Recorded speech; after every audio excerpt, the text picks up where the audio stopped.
कहानी की शुरुआत में हम रॉन नाम के एक लड़के को पुलिस लॉकअप में देखते हैं, जहां वो बहुत सारे दूसरे कैदियों के साथ बंद था। दरअसल पुलिस को रॉन के पास कुछ गैर कानूनी ड्रग्स मिले थे, जिस वजह से उसे अरेस्ट करके अब जज के सामने पेश किया जा रहा था। जज ने रॉन को उसके गुनाह के लिए 6 महीने जेल की सजा सुनाई। जेल में पहुंचकर रॉन ने देखा कि यहाँ बहुत सारी अलग अलग गैंग्स बनी हुई थी, जिसमें अफ्रो अमेरिकन, मैक्सिकन और व्हाइट्स अपने अपने अलग गुट बनाए बैठे थे। थोड़ी पूछताछ के बाद एक कैदी ने उसे अर्ल से मिलने की सलाह दी कि वो तुम्हारी मदद कर सकता है। अर्ल इस जेल में काफी ज्यादा ताकतवर कैदी था। हर एक गैंग के कैदी उसकी बहुत इज्जत करते थे। वो मर्डर के जुर्म में पिछले 18 साल से इस जेल में बंद था। रॉन उससे अपने केस के बारे में कुछ सलाह मांगना चाहता था, लेकिन अर्ल ये कह के चला गया कि मैं अभी बिजी हूँ, बाद में बात करते हैं। इसके बाद अर्ल ने अपने दोस्तों के साथ एक दूसरे कैदी को लूटने का प्लान बनाया, क्योंकि उसके पास कुछ ऐसा था जो उन्हें चाहिए था। जब वो प्यार से नहीं माना तो उन्होंने उसे पीट कर छीना झपटी की। इतने में जैसे ही एक गार्ड की नजर उनके ऊपर पड़ी तो वो जल्दी से वहाँ से ऐसे निकल गए मानो कुछ हुआ ही ना हो। 18 साल से इस जेल में होने की वजह से अर्ल सभी गार्ड्स को अच्छे से जानता था, और तो और वो कैप्टन का भी बहुत अच्छा दोस्त बन चुका था। वो कैप्टन के लिए जेल की रिपोर्ट्स और बाकी छोटे मोटे नोटिस भी टाइप कर देता था।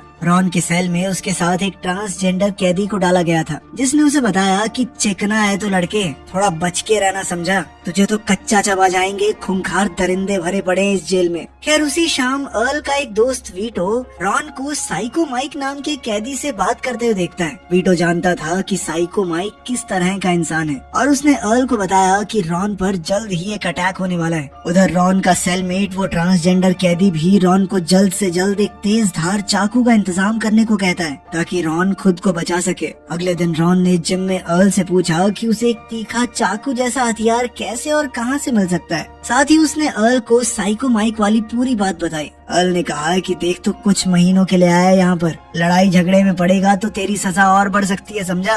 जिसके बाद वो खुद अपने दोस्तों के साथ माइक से मिलने पहुंचा। उसने कह दिया कि वो नया लड़का रॉन मेरा रिश्तेदार है, और अगर उसे कुछ भी हुआ तो मैं बदला लेने आऊंगा। अर्ल इस जेल में हर एक गैंग के लोगों को जानता था। माइक ने सोचा कि एक नए लड़के के चक्कर में जेल के गॉड फादर से दुश्मनी महंगी पड़ सकती है, और वो तुरंत ही अर्ल की बात मानकर पीछे हट गया। अब जल्द ही रॉन भी अर्ल की गैंग के साथ ही घूमने लगा। एक दिन जब अर्ल की गैंग के 3 कैदी जेल के फर्स्ट फ्लोर पर छुपकर अपनी बनाई देसी शराब पी रहे थे, तो कुछ गार्ड्स को इस बात की भनक लग गई। लेकिन इससे पहले कि गार्ड्स कैदियों तक पहुंच पाते, रॉन ने पहले ही उन्हें आगाह कर दिया। लेकिन इतने में वो पूरी शराब को नहीं फेंक पाए, और गार्ड्स ने उनके साथ साथ रॉन को भी पकड़ लिया, जिसके बाद उन्हें सजा के तौर पर अलग अलग सेल्स में कैद कर दिया गया।